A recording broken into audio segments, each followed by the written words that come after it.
દોસ્તો, મારી ગુજ્જુની મોજ ચેનલમાં આપનું સ્વાગત છે। આજના વિડીયો આપણે વાત કરવા જઈ રહ્યા છીએ કે આજે તો શિલ્પા ભાભીએ તેમના મમ્મીને આપી દીધી સરપ્રાઈઝ। અચાનક તેમના પિયરીએ ગયા, શું કારણથી ગયા, શું તેઓ રોકાવાના છે અને જતી વખતે આ મસ્ત મજાના ઢોસા ખાધા કઈ જગ્યાએ ખાધા, શું તમારે એ જગ્યા જાણવી છે, શું તમે કોઈ એ દિવસે ત્યાં હાજર હતા કે નહીં, અને પૂનમ ભાભીએ આજે આ જર્મન ચારવાની રસમ કરી। આ કેવી રસમ, આ રસમમાં શું કરવાનું હોય, આખી વિધિસરની બધી જ માહિતી મળશે તમને આપણા આ વિડીયોમાં। મારી ચેનલ ઉપર નવા હોય તો ચેનલને ફટાફટ લાઈક શેર અને સબસ્ક્રાઇબ કરી દો। Full video in Thakor family blog channel દોસ્તો, ફૂલ વિડીયોની લિંક ડિસ્ક્રિપ્શનમાં મૂકેલી જ છે, ત્યાં જઈ તમે આખો વિડીયો વોચ કરી શકો છો। આવી ટૂંકી ટચુકડી લાઈવ લેટેસ્ટ રનિંગ માહિતી મેળવવા માટે કરી દો મારી ચેનલને ફટાફટ સબસ્ક્રાઇબ। તો ચાલો દોસ્તો, વધારે રાહ ન જોતા આપણે વિડીયોની શરૂઆત કરી દઈએ। તમે વિડીયોમાં લાઈવ જુઓ કે શિલ્પા ભાભી તો ફટાફટ આજે રસોઈની તૈયારી કરવા લાગી ગયા છે। ચોમાસાની સીઝન છે તો અડધી રસોઈ બનાવીને પછી જ તેઓ ખેતરે જાય છે, પછી આવીને ખાલી રોટલી કરવાની જ બાકી રહી જાય ને હવે તો પૂનમ ભાભી પણ રસોડાના કામ કરવાના જ છે, એટલા માટે કામકાજ ફટોફટ થઈ જશે। તો જુઓ, પૂનમ ભાભી અહીંયા જર્મન ચારવાની રસમ કરવા માટે આવી ગયા છે। આ રસમમાં શું હોય તો દોસ્તો, ઘરેથી આ મસ્ત મજાની પૂજાની એટલે કે કંકુ, ચોખા અને ગોળ અને ધાણા લઈને પછી જવાનું હોય કુએ પાણી ભરવા માટે। કુવામાંથી પાણી ખેંચીને જાતે જ બેડલું ભરી અને પછી તેમને ઘરે લઈને આવવાનું હોય અને એ બેડલું પાણી યારે મૂકવાનું હોય, એને જર્મન ચારવાની રસમ કહેવાય। છોટું બેબીને 1.5 મહિનો થાય એટલે આ રસમ કરવાની હોય। શું દોસ્તો, તમારામાં આવા કોઈ રીતિ રિવાજ હોય છે? હોય તો જલ્દીથી કમેન્ટ કરો। ફાઇનલી શિલ્પા ભાભીને ખેતરમાંથી ચાર લઈને આવી ગયા છે ને આજે તેમના સાસુને તેઓ આ શું વાત કરી રહ્યા છે, કંઈક કહે છે કે મારે તો આજે પિયરીએ જવું છે, થોડાક દિવસ રોકાઈને આવું છે, તો એમના જોડે ત્યાં પરમિશન લઈ રહ્યા છે અને રાકેશભાઈ કહે છે કે તેમને તો ફોસલાવીને ફાઇનલી રજા લઈ જ લીધી।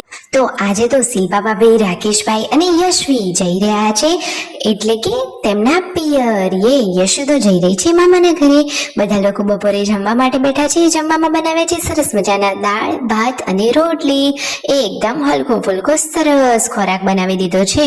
તો બધા લોકોએ જમી લીધું ને હવે થોડોક તડકો કાઢ્યો છે એટલે બધા જ કપડા બાર ખાટલામાં સુકવવા માટે મૂકી દીધા છે અને શિલ્પા ભાભી તો હવે રેડી પણ થઈ ગયા છે। અરે, પિયરીએ જઈ રહ્યા છે તો એમના ચહેરા ઉપર ખુશી તો હોય જ ને। જુઓ તો ખરા કે એ કહે છે કે હું થોડાક દિવસ રોકાઈને આવીશ અને અમારે આજે પ્રોગ્રામ છે કે જતી વખતે તો આજે ઢોસા જ ખાવાના છે। ઘણા ટાઈમથી એમની ઈચ્છા હતી ઢોસા ખાવાની। તો ફાઇનલી હવે જુઓ, તેઓ પિયરીએ જવા માટે નીકળી ગયા અને પછી પહોંચી ગયા ઢોસાવાળી અહીંયા હોટલે। આ ઢાબા હોટલ કઈ જગ્યાએ આવેલી છે, લોકેશન તમને ખબર છે? મને તો આ ખેરાલુ સકલાસણા વાળો રોડ લાગે છે। તમને ખબર હોય ને આ ઢોસાની દુકાનનું નામ ખબર હોય તો જલ્દીથી કમેન્ટ કરી દો।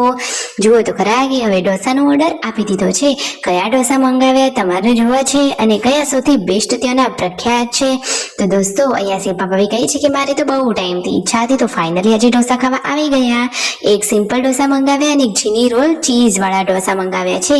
ફાઇનલી ઢોસા આવી ગયા અને પછી ગરમા ગરમ ઢોસા એમને જમી લીધા અને જમી કરીને પછી ઘરે જવા નીકળી રહ્યા હતા અને પછી શિલ્પા ભાભી કહે કે મારા મમ્મી પણ ઘરે એકલા જ છે, કારણ કે તેમના ભાઈ જગસીભાઈ તો ગયા છે રણુજા, એટલા માટે તેમના મમ્મી માટે પણ એમને ઢોસો પેક કરાવી લીધો। તેમના મમ્મીને તો આપી દીધું સરપ્રાઈઝ, કારણ કે તેઓ તો કહ્યા વગર જ આજે પિયર આવી ગયા હતા।